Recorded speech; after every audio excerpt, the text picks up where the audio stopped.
Hi guys, welcome back to History with Heath, and today we are going to be looking at Celtic Christianity. But before we get into that, please like and subscribe and hit the bell notification on, please. Thank you. Anyway, so please check out my second channel called Journaling Buddhism. I release a new video there, and I put loads of effort into it. Please watch it. Anyway, let's get straight into today's topic about Celtic Christianity. So, Celtic Christianity, of course, is a form of Christianity, and also was in a way. Well, it's still around today, but it was very common around the Celtic-speaking world in the early Middle Ages. And the word Celtic Church sort of implies a unified church that is separate from the rest of Christendom, although that was not really the case, as one of the common misconceptions is that there was a Roman church to which the Celtic Church was nationally opposed. So basically, the Celtic Church was based with the Celtic peoples, and most of the Celtic peoples at this time were Christian, but they weren't really part of the Roman Church and were distinguished and had their own practices and monk traditions,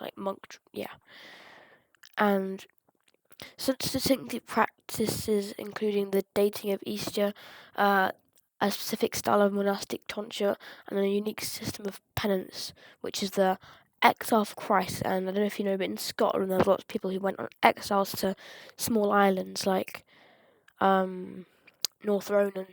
That was one. Saint Ronan lived out his life there in Bothy chapels. So Celtic Christianity basically starts when Christianity came to England in the 1st century. The first bishop of Britain, as it is named, is Aristobulus, and medieval accounts also account people like Joseph of Arimathea as bishops, although they are usually accounted as pious frauds today. Christian fathers such as Tertullian and Origen were the first Christian writers among the Britons, around the 3rd century, although there were probably Christian communities that were established before.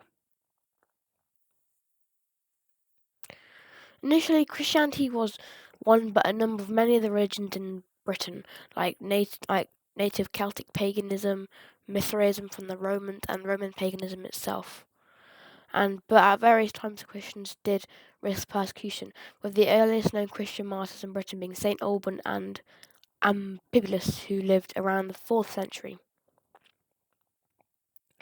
Christianization in Britain intensified with the legislation of the Christian religion under Constantine the Great, who converted to Christianity in the early 4th century, and its promotion by the subsequent Christian Roman emperors.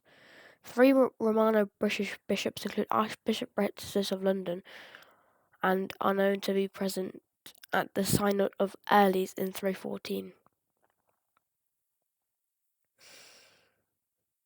Around 367, the Great Conspiracy saw troops along Hadrian's Wall mutiny, allowing the Picts to overrun areas of northern Roman Britain and join in with the Irish and Saxons attacking on the coast. So, of course, like I said, this video links in with the Anglo-Saxon series. Anyway, the Roman provinces seem to have been retaken by Theodosius the Elder the next year, but many Romano Britons had already been killed or taken as slaves. In 407, Constantine III declared himself Emperor of the West and withdrew his legions to Gaul, effectively making Britain independent again. And I have said this in my previous video.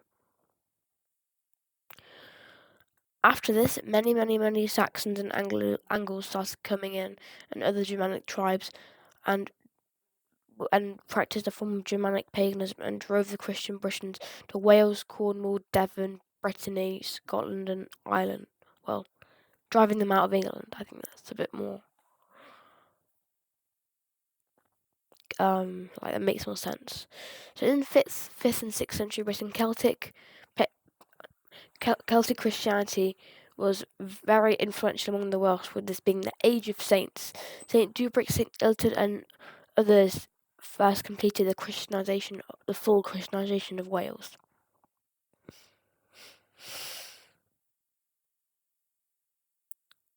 many were unwilling or unable to missionarize the Saxons in England, so Britain refugees and missionaries such as St. Patrick, Finian of Clonard, were then responsible for the Christianisation of Ireland instead of the Christianisation of England, which would happen a lot later.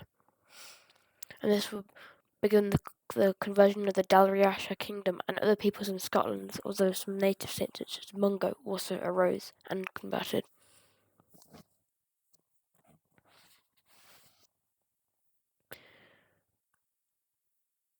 There's also evidence for there being some Saxon Christians before the actual main Christianisation of the Anglo-Saxons, with there being an active shrine to St. Alban in the southeast of Britain. There are some references in Anglo-Saxon poetry like Beowulf that do show some interaction between pagan and Christian values and theological practices.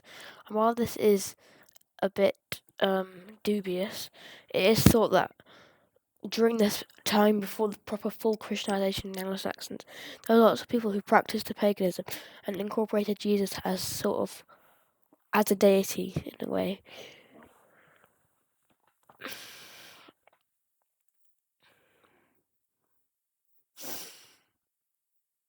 Oh, my script. I need to find my script. Script. So, now we're looking at the revivalism. So, there is a movement about neo-Celtic Christianity that has arisen, especially in places like Ireland, Scotland and Cornwall, actually.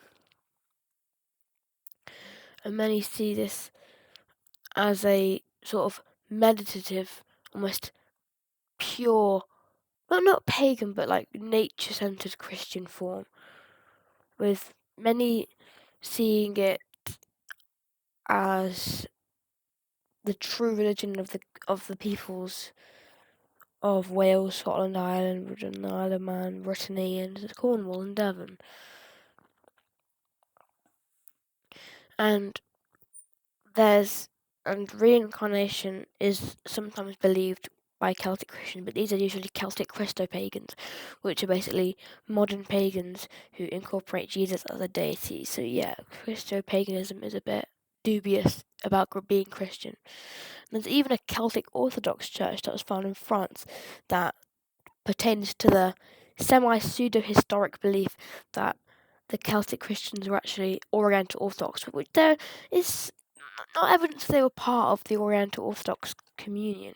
There is evidence that they were, in a way, influenced by beliefs of many traditions, including Eastern Orthodox. And that even there's some British Oriental Orthodox as well as this Celtic French church. So, this has been a short 8-minute video. Please like and subscribe. I'll see you next time. Goodbye.